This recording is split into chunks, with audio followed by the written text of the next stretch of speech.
Greetings, kings and queens. Welcome back to my channel. Fam, what did we learn when we was in high school way back in the day? With that fried egg in the pan, this is your brain on drugs. Let's get into it.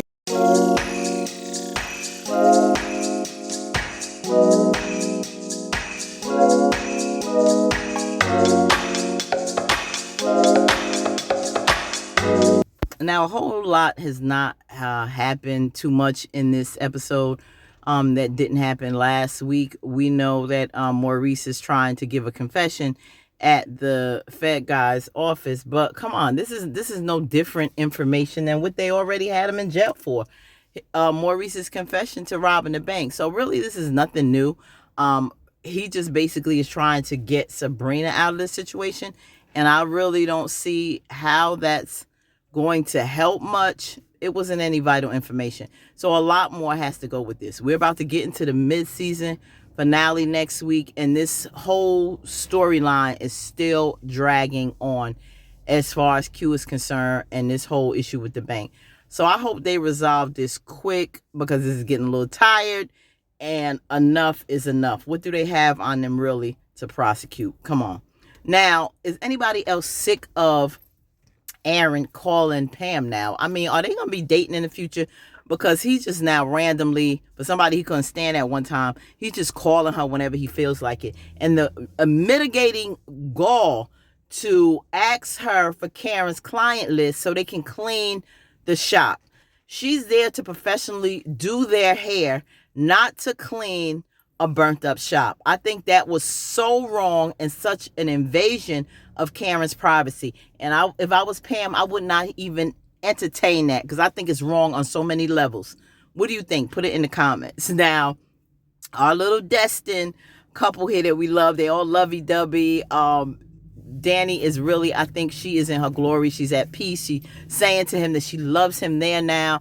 He loves waking up to her. It's like a dream come true. They got their situation going. So, they all are coming off of their love fest. And of course, our girl, morning, noon, and night, what does she do? She hits that pen, vapes like crazy. I thought she used as some type of anxiety coping mechanism, getting high all the time. But girl, you feeling good. Like that should have been the high right there. You should have been coming off the sexual high. But she's still trying to introduce our boy and want him to partake in her activities. Now, he's a good old country boy, does his farming or whatever. Guess he never touched this stuff before. And he was a little curious of how it went on. He was like, what else have you done in your life? And she talked about shrooms, I think, back in college. But that's it. She don't do anything else heavy. She just smokes her weed. And, I guess he didn't want to look like a punk in front of her with his lady. So he is going to give it a try. But when something's your first time and you don't know how strong or potent or how this may affect you, you're really taking a gamble. Well, he inhaled a little too deep, a little too much. And I guess his system maybe just a little too clean because it could not take it. She said, wait a minute, you can't blow out. You messing up my good weed. Give me back. That's it. Well, this was the most comedic scene and highlight of the entire episode. Now, after he had his little hit, of course, he want to get his little, get back and how to get some more of that good and have a good little time. But what happens later was nothing less than straight comedy. Now, poor Sabrina, she's here now, was talking to Calvin. He called her, like the good friend that he is Sabrina's ride or die. He, called her up and he was right by the door, come to find out. So they chatting and, she's just trying to really relax and unwind because this is really getting the best of her, reflecting on her life like anyone who's facing jail time for something they didn't do and somebody who doesn't want to step up and man up to this crime of telling this lie on me. It can be pretty stressful. So hence the wine she's sipping on to try to relax her. So Calvin's trying to get her mind off of that, trying to be very optimistic and positive that this is all going to blow over. And I think the best is going to happen out of the situation. And she really appreciated his encouraging words. And of course, after all this, Calvin going to try to shoot his shot and get them lippy lips because he was like, little African ain't here to help you. I'm here and I want you back, woman. So, he went in for his little kiss and, he ended up staying the night. He said, you can just talk. We'll talk all night. do whatever you want to do. And she started reminiscing about her trip to the Bahamas with the pigs. And it was just a really sweet, tender moment. Now, our boy wakes up, or I don't know, or just from his little good he just had, and realized this stuff is really affecting him. Man, was he funny. I think both of them tried to, in the scene, keep themselves from cracking up. I don't know how they contain themselves, but he was talking about his lip is falling off or something, his nipples are bleeding, got his period on his chest, all this crazy stuff that was happening. Don't you see the blood? Don't you see the blood? He was freaking out, going crazy. Thought all of this stuff was going on for him, doing some serious hallucinating. I don't know what you got in that pen, Danny, but it's messing your man up. He even wanted to go out on the balcony. She said, ain't no way in hell you going on that balcony and jump off. I'm not letting you do that. He's like, oh my God. Oh, Danny. And going through all of these things, and she like, Lord have mercy. Like, what did I do? You can't give everybody can't get high. It's not meant for everybody. It will totally affect you in so many different ways. And this is a perfect example of why you don't do drugs, family. So she had to calm him down with listening to country music on the radio.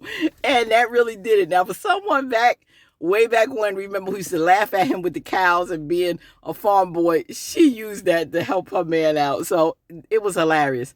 Now here go Maurice still trying to come up with this story to make it make sense. And it wasn't. And this guy got any sense. This agent would see that Maurice couldn't even give him details to how him and Q worked together with solving this crime. It shows you right now that he didn't do the crime. Okay? Think about it. I don't know what's up with the vendetta, but it makes no sense. Now, Karen's getting a call, calling Pam to see what's up, I guess dealing with the shop.